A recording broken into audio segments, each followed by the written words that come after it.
Hi guys, Jocelyn here with Wasson Nursery. Today I'm going to talk to you about Japanese beetles. It's July, you're probably already seeing some of these on your plants or potentially the damage. If you see the beetles on your plants, they're actually really pretty. They're metallic, they've got a green head, a brown body, but they can do a lot of damage to your plants.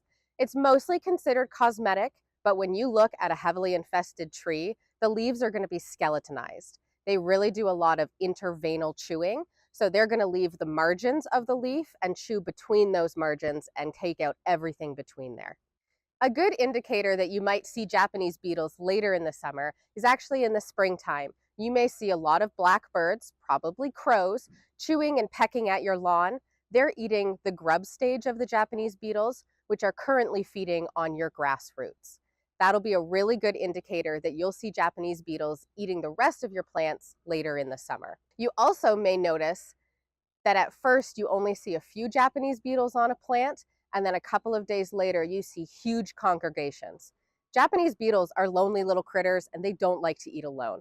When they start feeding on a plant and notice that it's going to be a good feast, they release what's called a congregation pheromone. It tells all their buddies that they found a good plant and to come on over for dinner. Some of a Japanese beetle's favorite plants that you're going to see them coated on in your garden are your roses.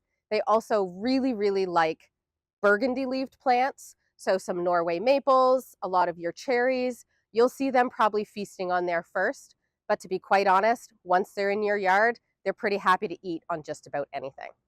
If you're noticing just a small amount on them and it's a plant that you can reach, we recommend just taking a bucket of hot soapy water and brushing the plants off. That hot soapy water is going to kill those guys directly, and you shouldn't have too much of an issue from them. If you've got a little bit larger of an infestation, while it's not incredibly effective, you can try neem oil. Like I said, it's not going to be 100% effective, but if you're on the smaller side, you may be able to utilize that. If you've got a larger infestation, this is probably something you want to go with. This is a systemic product, which means you're going to lay it down on the soil around your plants, and they're going to take it up through their root system and basically sweat it out their leaves. If you have an even bigger infestation than this, call the pros. Call Wasson Nursery. We'll get you on our schedule to spray, and we'll get you taken care of and get rid of all the bad guys in your yard.